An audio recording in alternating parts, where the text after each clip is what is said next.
Ok.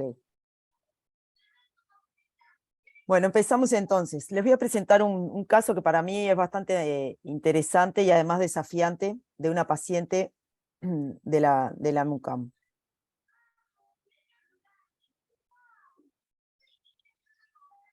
Es una paciente de sexo femenino que es procedente de Montevideo, fue nacida de término, vigorosa, con una adecuada para la edad gestacional. Tuvo un diagnóstico neonatal de coartación de aorta. Se presentó a los 8 días de vida, ya de alta en su domicilio, con una insuficiencia cardíaca importante.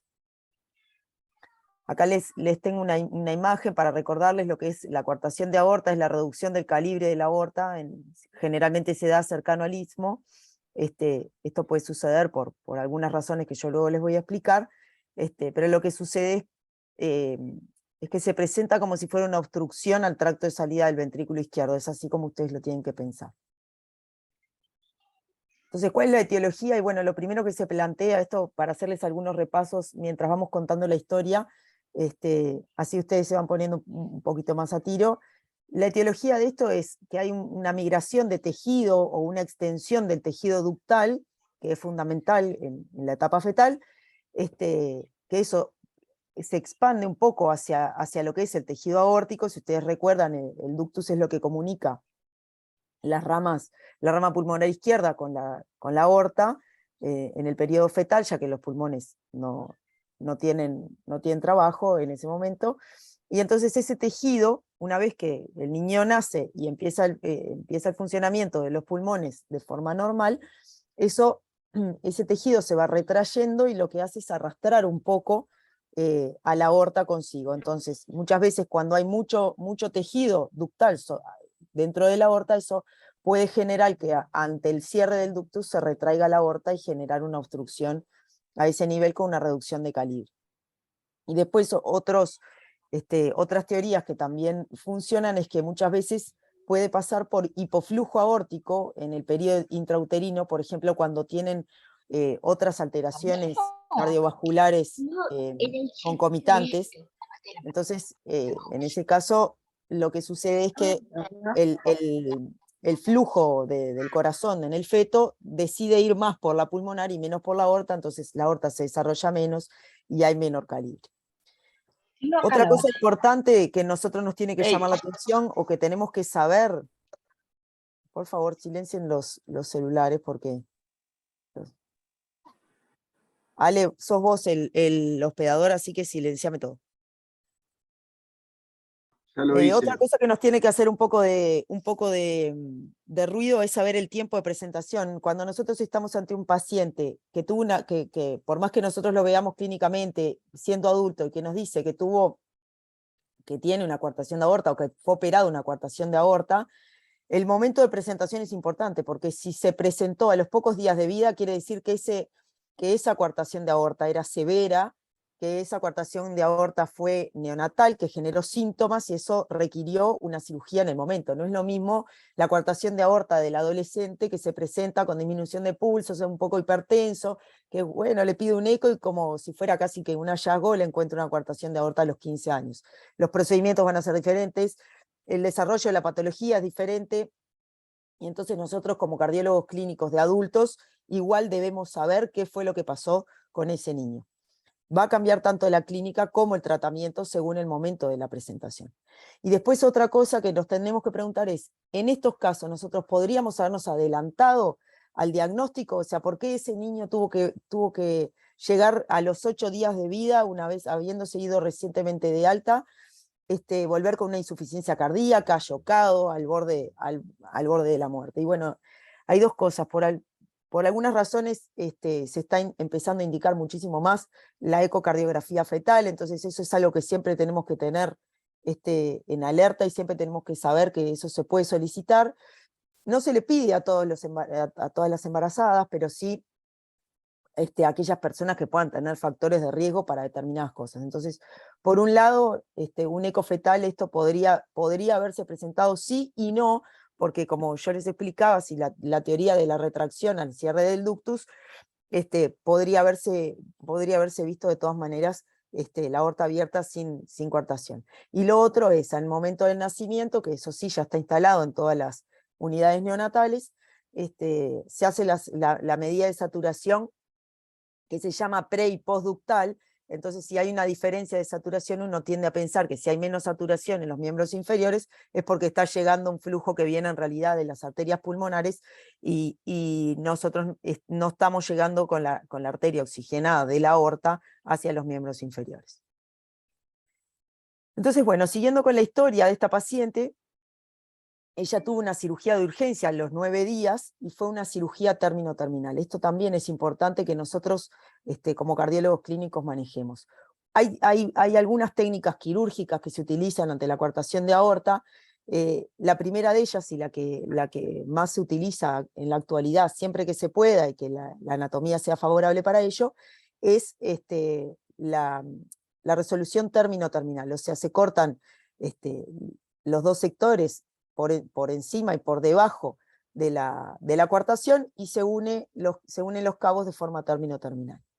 Otra que ustedes muchos habrán oído hablar y que todavía en algunos casos se utiliza, es la que se hace con un flap de subclavia, que en realidad lo que se hace es se secciona la arteria subclavia y se utiliza esa pared arterial como parte del tejido para rellenar la parte obstruida. Y si no, en otros casos también está descrito que se puede utilizar parche.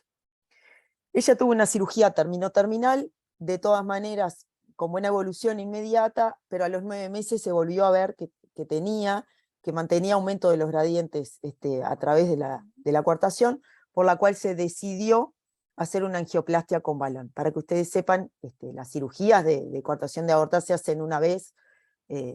Si a los meses se recuarta, no se vuelve a hacer cirugía, lo que se elige es hacer angioplastia, y esa angioplastia puede ser tanto con balón o como con stent. De todas maneras está el doctor Picarelli, y creo que está Nico Fernández también, y está Zurraco, que nos pueden ampliar un poquito más si ustedes tienen alguna duda o si queremos saber algo más, no los quiero retrasar mucho. Lía, ¿Sí? una sola cosa, que cada vez se utiliza menos el parche para ampliación de la zona coartada, porque a largo plazo la onda expansiva en la aorta frente al parche rígido hace que se produzca un aneurisma en la zona contralateral. O sea, Perfecto. se trata de evitar el parche de todas maneras. Perfecto. Bueno, esta paciente luego de la angioplastia con balón tuvo una buena evolución posterior. Ella tiene un crecimiento normal, sin ningún problema, siempre se mantuvo con presiones normales, y la paciente tiene su primer embarazo a los 24 años, en el cual se le hace un diagnóstico de trombofilia del embarazo, por el cual recibe un tratamiento en dicho momento sin requerir otros tratamientos posteriores. O sea, fue una trombofilia que fue solamente durante el periodo del embarazo. Tiene un seguimiento clínico y ecográfico habitual, y a los 27 años, en el 2019, se empiezan a observar gradientes en aumento a nivel de la coartación. Ustedes ya saben que no es muy fiable lo que se mide de gradientes en el eco para las coartaciones. Más o menos lo que se dice es que si nosotros comparáramos un cateterismo con un ecocardio, tendríamos que sacar el promedio de lo que sería el Doppler, el gradiente medio, a nivel de la coartación, y eso sería lo que se podría comparar con, o se podría estimar lo que sería el gradiente pico a nivel del cateterismo. Entonces, bueno, esta paciente lo que tenía eran gradientes aumentados, un gradiente pico de 40, sin llegar a gradientes significativos, gradientes medios significativos. Se veía una disminución de calibre, o sea, a la altura de la aorta ascendente tenía más o menos 23 milímetros, a nivel del arco 15, y eso también disminuía después en el istmo. En algún lado estaba descrito que tenía 7 milímetros, lo que sería una recuartación, y la paciente refería en ese momento dolor en los miembros inferiores al caminar. Cuando cualquiera de nosotros iba al examen físico, Los pulsos estaban disminuidos, pero tenemos que recordar que había tenido el antecedente del cateterismo a los 9 meses, y eso, un cateterismo en un bebé tan chiquito, generalmente eso puede generar alguna trombosis después en el sector arterial, o puede dejarlo, es más difícil, el sector queda afectado, entonces los pulsos es más difícil de palparlos. Y la presión se mantenía a 12,7 y no había gradiente de presión entre miembros superiores y miembros inferiores, que es otra cosa que a nosotros nos sirve para el seguimiento. El electro siempre fue normal, no tiene elementos de sobrecarga, no tiene elementos de hipertrofia, tiene un ritmo sinusal normal, nunca tuvo un electropatológico. Entonces, bueno, cuando nosotros llegamos a estos datos, nosotros tenemos que decir, bueno, en estos casos, ¿puedo plantearme una recuartación en una paciente como esta? Y bueno, ¿cuándo es que nosotros vemos o cuándo pensamos en una recuartación? Se ve, por ejemplo, cuando hay gradiente de presión entre los miembros superiores e inferiores mayor a 20 milímetros de mercurio, cuando tenemos pulsos débiles a nivel femoral, cuando tenemos hipertensión arterial en una paciente que no lo tuviera, aunque eso es relativo, porque se ha visto que aquellos pacientes que han tenido o que han sido operados de coartación de aorta, por más que no se recuarten, pueden igual desarrollar hipertensión pulmonar, hipertensión arterial, perdón, no pulmonar. Pero eso para el seguimiento, si nosotros venimos con un paciente que siempre tuvo presiones normales, un paciente que empieza a tener hipertensión arterial, igual nosotros tenemos que ir a valorar otras cosas para ver si esto no estamos frente a una recuartación. Por otro lado, el gradiente medio por eco también nos ayuda en la zona de la coartación o en la zona de reparación, que aumente a más de 20 milímetros de mercurio, el gradiente medio, no es el gradiente pico. Y también, por ejemplo, ver arrastre diastólico en el Doppler, después pasado la zona de recuartación. Y lo otro que se puede ver también es la reducción de calibre más de 50%. En el eco es muy difícil de valorar eso, pero sí podemos verlo en un angiotac, en una resonancia o en un cateterismo. Entonces a esa paciente se le pidió un cateterismo en ese momento, en el 2019. Lo que el cateterismo demuestra es que la reducción si ustedes ven acá, esperen que voy a correr mi barra, que es lo que me está impidiendo señalar. Si ustedes ven acá, nosotros tenemos una disminución del calibre versus el calibre que teníamos previamente, pero no es tan significativo, o sea, no es mayor a 50%, que es lo que a nosotros nos hace pensar en coartación. Y en el momento que se hacen las medidas, el gradiente de retirada, se ve un gradiente de 10 milímetros de mercurio, por lo tanto no es significativo, que lo que es significativo es más de 20. Adelante. Oh, fuiste rápido, Mateo. Mateo, tenés abierto el micrófono. Gracias. El gradiente no es significativo, por lo que no se procede a hacer angioplastia nuevamente en ese lugar.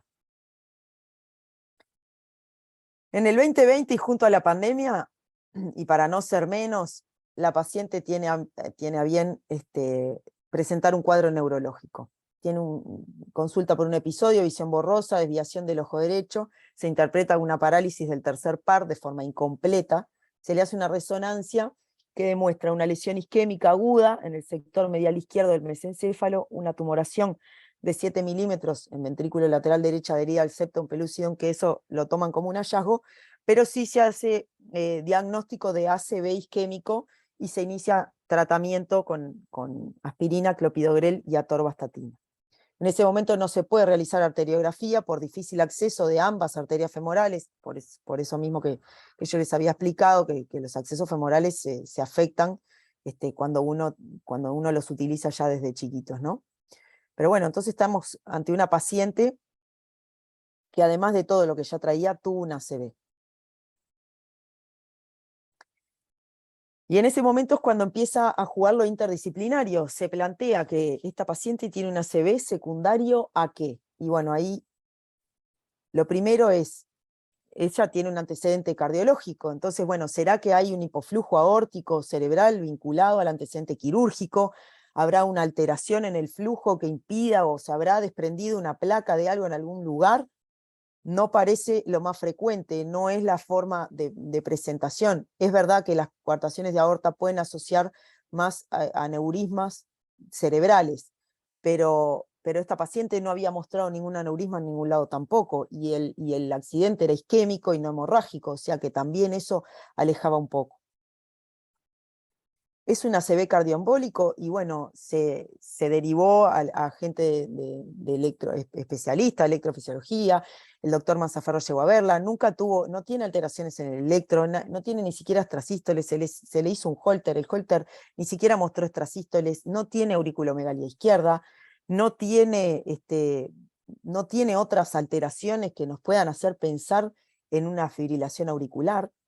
También se le hizo un ecocardiograma transesofágico y no se demostró que hubiera pasaje a nivel del ostium secundum, ni de un foramen oval, ni una CIA, ni flujo a través de ningún lado.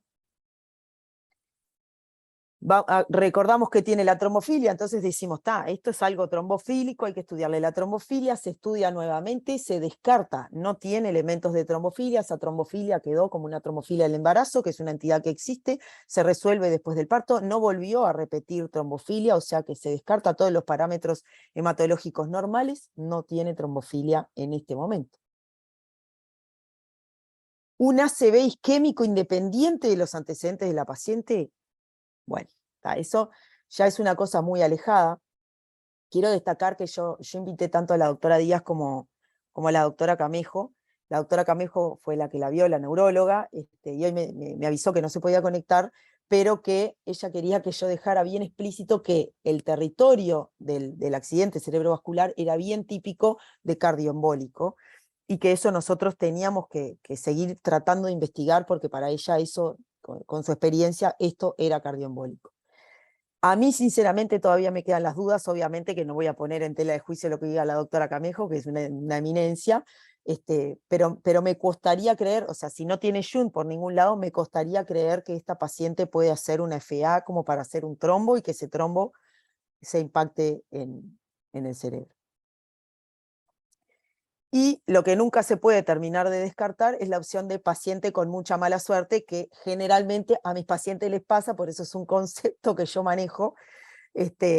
Mis pacientes, los congénitos adultos, generalmente tienen mala suerte. Entonces, bueno, como resumen, tenemos una paciente de 30 años. Después de que esto, de que se resolvió lo del ACV, quedó con el tratamiento, ella quedó bien de eso, quedó sin secuelas, la paciente empieza nuevamente a referir que ella persiste con aumento de los síntomas, que cada vez tiene más adormecimiento de los miembros inferiores al esfuerzo, que presenta cefaleas, empieza a tomarse la presión y empieza a encontrar cifras que ella nunca había presentado, cifras hasta 140-90, seguíamos con los pulsos inguinales de difícil palpación, que siempre los había tenido, pero esta vez a su vez los pulsos pedios eran de difícil palpación, antes se le palpaban bien los pulsos pedios.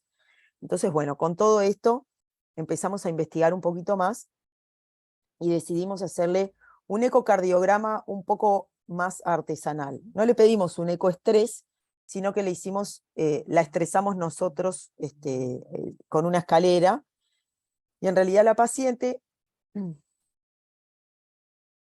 esto es una imagen como para que ustedes vean en realidad que tiene una buena motilidad, es una paciente que tiene además una válvula aórtica bicúspide, pero que no tenía dilatación de nada de la aorta, tiene una buena contractilidad, no tiene una hipertrofia como para que tampoco nosotros pensemos que es una gran obstrucción crónica, no tiene un agrandamiento de la aurícula, o sea que es una buena contractilidad, una buena motilidad. Y cuando nosotros vamos al eje, al supraesternal, que es donde generalmente nosotros vamos a buscar las coartaciones de aorta, lo que se observa es, dejamos de ver claramente el trayecto de la aorta, que frecuentemente nosotros lo podemos ver, es una imagen que se observa claramente, en este caso no se ve, entonces ahí empezamos a pensar que pueda estar, que haya una parte que vaya más hacia atrás y no que venga tan cómodo el arco. Vemos que hay algo de aliasing a la altura de lo que podría haber sido la zona de reparación. y le medimos los gradientes, y los gradientes en reposo nos dan un gradiente pico de 44 milímetros de mercurio y un gradiente medio de 15, o sea, no sería significativo. Tampoco, es verdad que le vemos un poquito de arrastre, que el arrastre diastólico es esto que ustedes ven acá, que es como una lomita que es más gradual, como se va volviendo a la línea de base, pero cuando nosotros la llevamos al esfuerzo, que es subir y bajar las escaleras de ahí, del piso de cirugía cardíaca, los gradientes cambian y el arrastre cambia también. Y ahí nosotros nos encontramos con un gradiente pico de 86 y un gradiente medio de 26. Ella ya tenía algún eco que decía que tenía igual menos pulsatilidad a nivel de aorta abdominal. Incluso tenía también un eco de arterias renales que informaba una disminución de la pulsatilidad a ese nivel. Entonces, bueno, con estos datos nosotros dijimos, vamos hacia el cateterismo nuevamente, porque la paciente tiene síntomas, podemos evidenciar que tiene un gradiente medio que está por encima y es significativo. Entonces yo lo que hago es pedirle una angiotomografía y empezar a pensar en cómo la vamos a coordinar para cateterismo. En la angiotomografía, esta les muestro una foto grande, como para que vean que acá las arterias, yo le pedí una angiotomografía de todo, de tórax, abdomen y pelvis, sobre todo para ver los accesos femorales, y esto está conservado, o sea, tampoco vemos mucha colateralidad como para pensar que hubiera una obstrucción acá y se obtuvo flujo a través de alguna colateral. Y cuando vamos a ver realmente la aorta, nosotros tenemos acá, si ustedes ven, acá parece que estuviera un poquito dilatado, la aorta ascendente y el inicio del callado, afinándose de forma gradual hasta llegar a un sector que está bastante más fino. Ahora les voy a mostrar un video para que ustedes lo vean en movimiento, pero fíjense que acá se nota que está un poquito más afinado. No parece una coartación severa de todas maneras, o sea, y tampoco era la clínica de la paciente una coartación severa.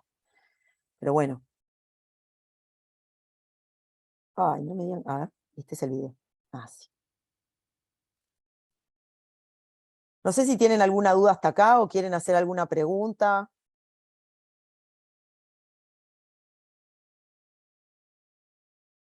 Me voy a parar en algún lugar donde se vea un poquito mejor. Está un poco rápido.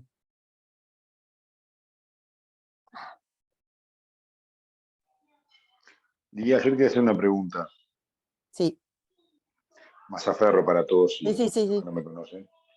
¿Qué diámetro tenían las arterias femorales a nivel femoral? Porque parecen Bueno, finas en la angiotomografía. sí, son finas. No me dice, en el informe no me dice el Digo, diámetro. pensando en unas estenosis secuenciales desde la válvula, desde la coartación y más para abajo. ¿Sí? Cuando sumás estenosis secuenciales, aunque no sean severas, pueden sumar trastornos hemodinámicos importantes. Te digo por la sintomatología de la muchacha. Sí, no está medido, eso ¿Qué lo puedo... presión tenía en los tobillos?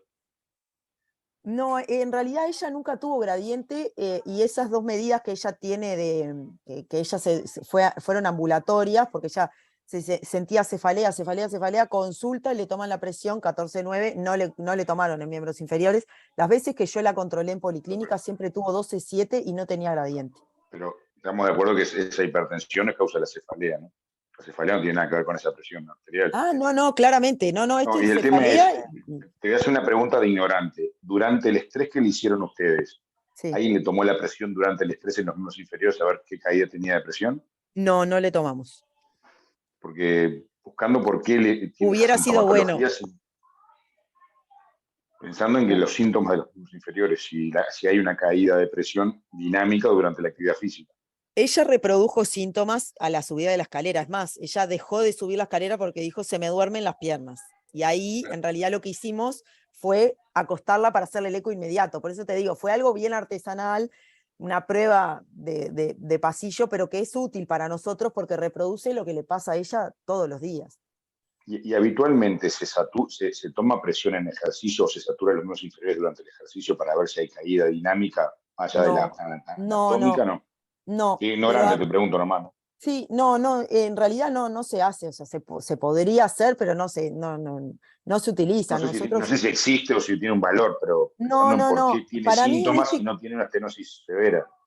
para mí en este caso lo que tuvo valor es que ella los síntomas son claros y los tiene desde hace unos años. Evidentemente en condiciones de reposo el cateterismo muestra que no tiene gradientes significativos y que no tiene indicación de angioplastia, pero ella persiste con esa sintomatología. Su hemodinamia cambió porque empezó a tener cifras elevadas de presión que antes no tenía, y también cambió su hemodinamia porque a mí me empezó a costar sentirle el pulso pedio que antes se lo sentía. Convengamos que palpar el pulso pedio no es tampoco es qué pulso pedio tiene la gente, pero es una cosa que yo utilizaba y decía, no, tiene buen pulso pedio, no pasa nada si las femorales no las siento bien, esto es porque trayecto, cosas, se utilizó para el CATE, lo que sea. Pero a mí la sintomatología, dije, yo quiero tratar de reproducirle el esfuerzo que ella hace y ver si me cambia algo, por lo menos con el eco. Y eso creo que lo obtuvimos, porque fue la misma clínica y pasamos del reposo, donde no medíamos gradientes importantes, al posesfuerzo inmediato, con gradientes de pico de 80 y medio de 30, que es bastante significativo. Entonces yo creo que algo viene evolucionando. Quizás no es lo más fidedigno hacer esto en el esfuerzo, porque tampoco está descrito en ningún lado que haya que medir esto en el esfuerzo, pero sí, por lo menos nos sirve a nosotros como para decir, bueno, evidentemente esto viene evolucionando, quizás lento, pero está un poco más que antes. El cateterismo anterior había sido en el 2019. O sea, tiene todo el derecho de tener. Sí. Lía. Sí. Un poco yendo a la arquitectura, cuando uno ve ese arco aórtico parece un arco gótico, no un arco románico. Hoy en día se está estudiando a largo plazo los pacientes reparados con anastomosis término-terminal y aquellos que tienen morfología de arco aórtico tipo gótico tienen hipertensión arterial y tienen a largo plazo hipertrofia del ventrículo izquierdo e hipodiastolía. Y hoy en día se aconseja que esos pacientes tienen que tener o dilatación con stent para revertir el arco aórtico y convertirlo en románico, o una cirugía. ¿Cirugía que con parche? No. O un bypass retrocardíaco de aorta ascendente a aorta descendente. Ok.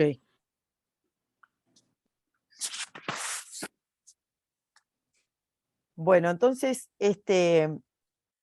con todos estos datos nosotros dijimos, bueno, vamos a coordinarle un nuevo cateterismo a la paciente, y en eso estábamos. De hecho, estábamos llenando los papeles cuando tuvimos una gran noticia. La angiotomografía, este es el informe de la angiotomografía que dice que la aorta ascendente está aumentada de calibre, que mide 38 milímetros, el callado 20, y hay una estenosis en la zona de la recuartación que ellos le logran medir de 11 milímetros, y luego la aorta descendente es de 22 milímetros. Y después el resto de la aorta y ramas están informadas como de calibre normal. No me dan los diámetros, pero sí me dicen que son de calibre normal. Entonces, dados los resultados de esta paraclínica, se inicia trámite para coordinar cateterismo terapéutico, y la paciente lo que nos refiere es que se confirma un nuevo embarazo de 8 semanas. No buscado. Por eso hablo de la suerte de mis pacientes. Entonces, bueno, ahí se... Sí. La técnica quirúrgica, la técnica que se usó en ella cuando era una niña. Fue término terminal. Ah, ok. Gracias.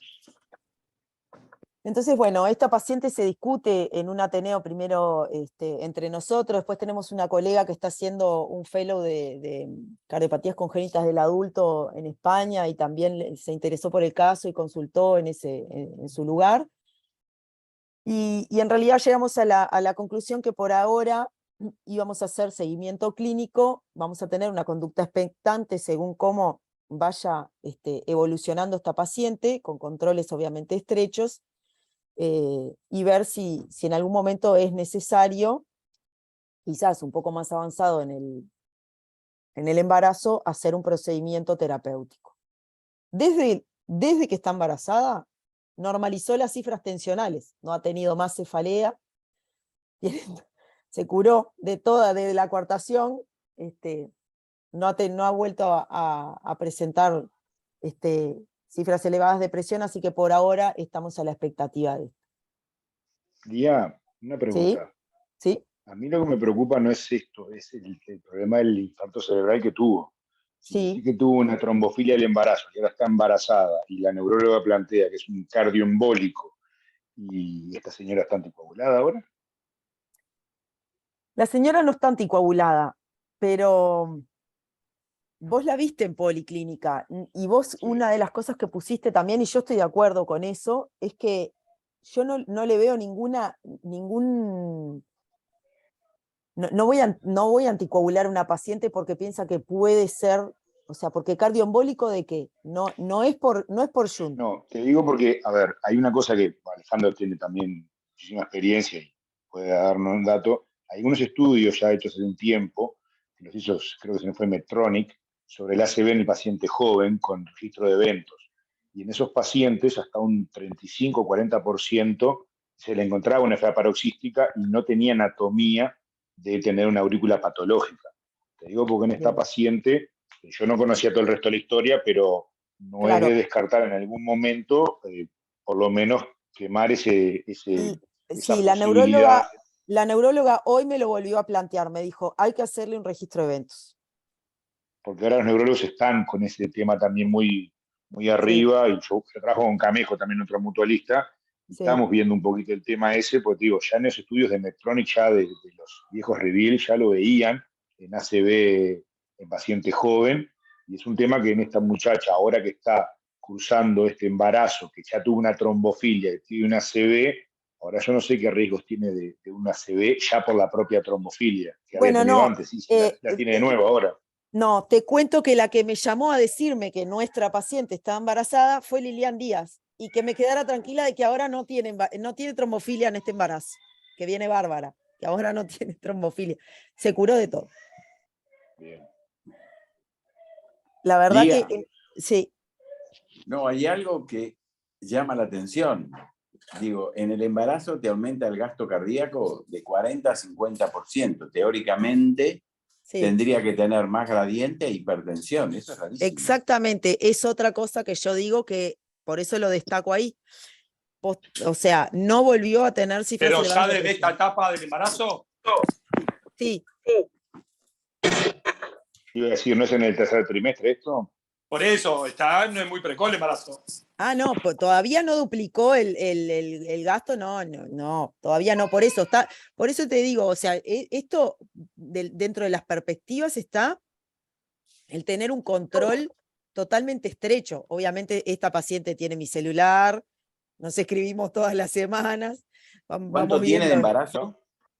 y ahora tiene 13 semanas, porque yo la vi la semana pasada y tenía 12. Poquito. Sí, poquito.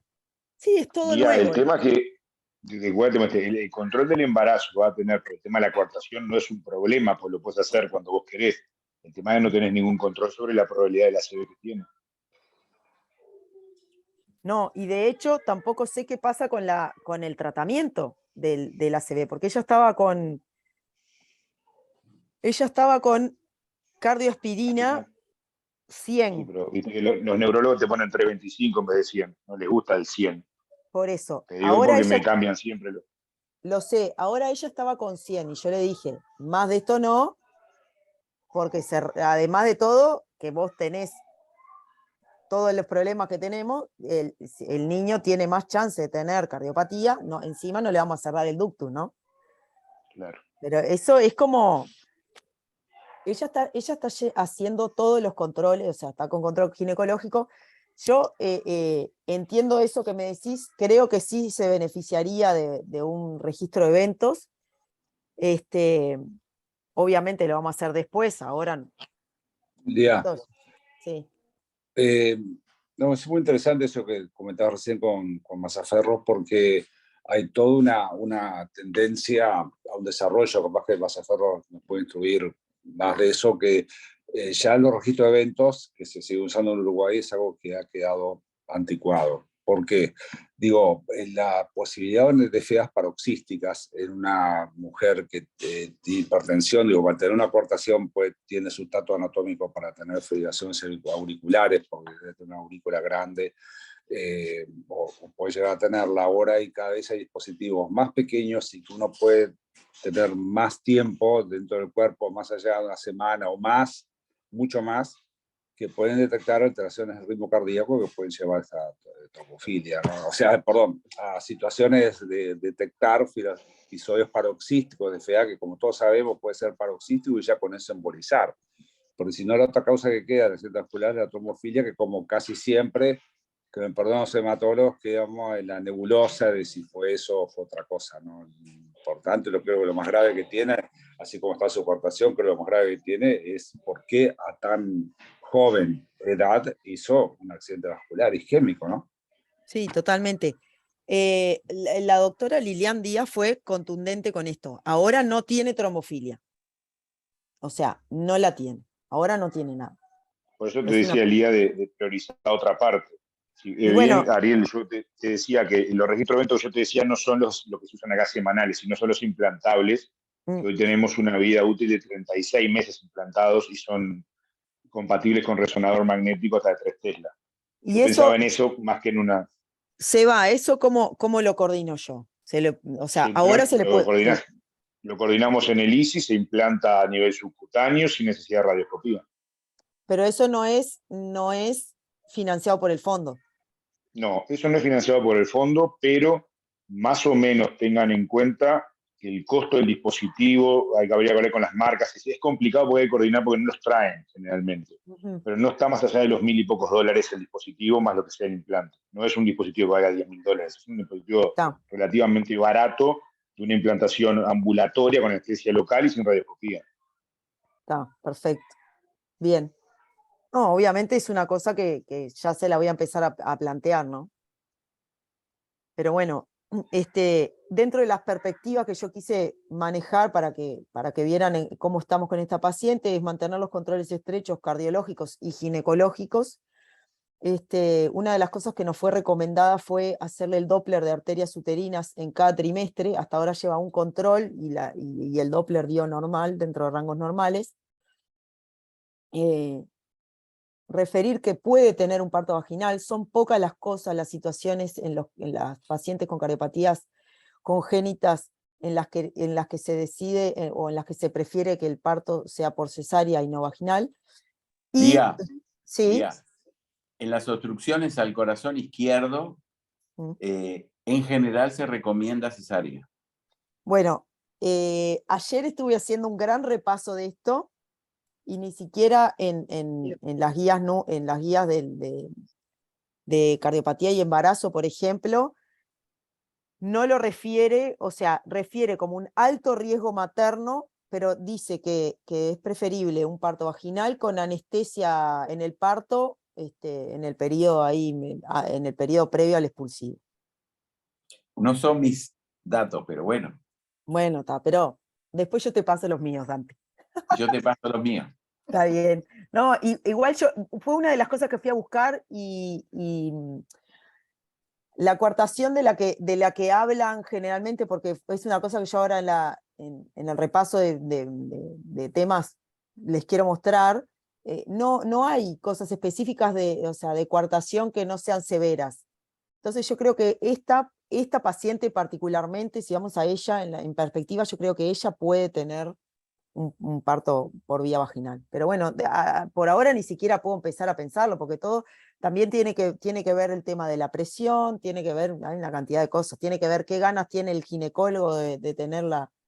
O sea, acá hay que discutir, esto ya me ha pasado con pacientes del Pereira, hay que discutirlo mucho y llegar al momento. Así que bueno, para no aburrirlos, les voy a hacer un breve repaso de lo que es la coartación de aorta, sobre todo en el congénito adulto, y elementos a tener en cuenta para el cardiólogo clínico. Acordate del arco gótico. Del arco gótico, sí, lo voy a buscar. No, quería decir alguna cosa. Voy a ir un poquito para atrás. Del diagnóstico ecocardiográfico, en esta paciente importa que estoy seguro se descartó que no existiera una comunicación interauricular, ¿verdad? Sí. Es un dato que tiene bastante jerarquía. Después, respecto a la cadencia de hechos, no es la forma de presentación, pero en un posoperatorio alejado, una coartación que hace una ACV, pensar que una de las complicaciones eventualmente es una disección, que además eventualmente puede dar cambios bruscos del gradiente, que en una primera instancia fue lo que apareció entre un eco y otro, ¿no? Después se vio que no era tan así, por lo tanto me parece más que prudente hacer un estudio no invasivo antes de ir a un eventual cateterismo, no olvidarse de la disección. Lo otro es que estamos Ale, tiene la angiotac que no refiere disección ahora. Por Yo le eso, pedí. por eso me parece que estuviste bien en pedir ese estudio Sí. antes que el cateterismo, porque a alguien se le puede ocurrir ir al cateterismo directamente.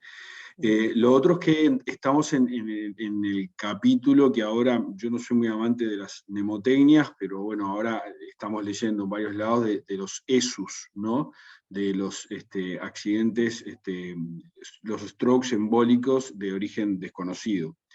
Ese gran capítulo, en realidad, la evidencia que hay por ahora es toda bastante blanda y los pocos estudios randomizados en tratamiento no han dado resultados conclusivos.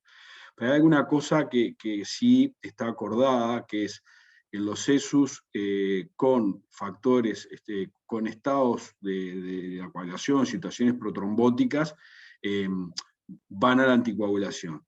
Esto es debatido, discutido, pero es la única rama que sale rápidamente cuando no se encuentra ninguna causa si hay una situación protrombótica. Cosa que parece bastante paradójica o bastante, digamos, no lógica, desde que los factores protrombóticos que nosotros conocemos mejor son todos factores protrombóticos venosos y no arteriales en realidad. Pero bueno, así un poco está establecido. Y lo otro es que, sin duda, esta no es una paciente cualquiera en cuanto a su riesgo de fibrilación auricular. Sin duda lo tiene, como lo tienen todos los pacientes con coartación aorta, aunque les vaya divino en su vida, tienen un riesgo aumentado toda su vida de hacer fibrilación auricular, y sí pienso que hay que agotarla. Sobre todo porque eventualmente puede indicar un tratamiento anticoagulante en el contexto de un embarazo. Entonces, me parece que ya lo antes posible esta paciente tiene que tener implantado un registrador de eventos. Y la otra duda que me sugiere que tengo, ahora es una pregunta, tú dijiste que se había elegido como tratamiento la doble antiagregación. Y mi pregunta... De inicio sí, después, ahora no. Ahora ya no tiene más clopidogrel. Ah, bueno, está. Porque la doble antiagregación en el embarazo, No. la verdad que no me deja tranquilo, y ahí si fuera necesario eso, yo no sé si no es incluso mejor ya ir directamente a la anticoagulación. Creo que Dante está levantando la mano. Sí, sí. Dante, tenés la palabra. Me equivoqué. En levantar la mano, estás perdonado. No, quería decir que excelente Ateneo, Lía. Bueno, gracias. Les hago el repaso, ¿está? Un poquito, unas breves cosas. La coartación de aorta es el 5% más o menos de las cardiopatías congénitas, es más frecuente en el sexo masculino. El momento de presentación, como yo les había dicho, se correlaciona un poco con la severidad. Hay que tener en cuenta siempre que pueden tener colateralidad. Acá les muestro, por ejemplo, una placa con una coartación de aorta donde se ve como una incisura, un signo que ahora les voy a mostrar otra imagen, que es muy característico, que es como un 3, y después lo que son las escotaduras en las placas muchas veces por la colateralidad que generan estas coartaciones. En el periodo fetal lo que vamos a encontrar en un cribado, porque solamente si pedimos un ecocardio fetal, alteraciones en la hemodinamia fetal patológica, o como yo les había dicho, aquellos pacientes que tienen otras cardiopatías asociadas como una CIB que generen robo de flujo y entonces todo el corazón derecho predomina sobre el izquierdo y hay hipoplasia del arco. A nivel neonatal, la presentación neonatal es en el momento del cierre del ductus, por eso es que hay que tener cuidado. Se presentan con shock acidosis, es alta, tienen la mortalidad importante, se presentan con falla el ventrículo izquierdo porque esos corazones están al máximo de rendimiento, el neonato no tiene las capacidades ni el resto que tiene el adulto después para acomodarse ante cambios hemodinámicos. El neonato que está pasando de la etapa fetal a la neonatal es como que es un shock importante, está con todas sus reservas de contractilidad, por eso entonces se presenta con falla contráctil, hay un hiperflujo pulmonar a través de la CIA, por ejemplo, y hay diferencial de pulsos en los neonatos, y después en los pacientes que ya son más crecidos, en los niños, en los adolescentes, generalmente son asintomáticos, se puede ocultar algún soplo, hay diferencia de pulsos y se pueden presentar con hipertensión. Entonces acá esto es la teoría de lo que yo les había dicho, del tejido ductal junto con la aorta, que al cerrarse es como que se hincha de ese tejido y pasamos a tener la coartación, y acá está la imagen que yo les decía, que es como un 3, que es característico, que se ve a nivel de la coartación. Tiene una asociación frecuente con válvula aórtica bicúspide, esta paciente tiene válvula aórtica bicúspide. Decirles también que una de las cosas que se buscó, porque esa es otra, ¿no? Ir a buscar el gradiente, pero pensando que no tenga gradiente tampoco la salida aórtica no la tiene.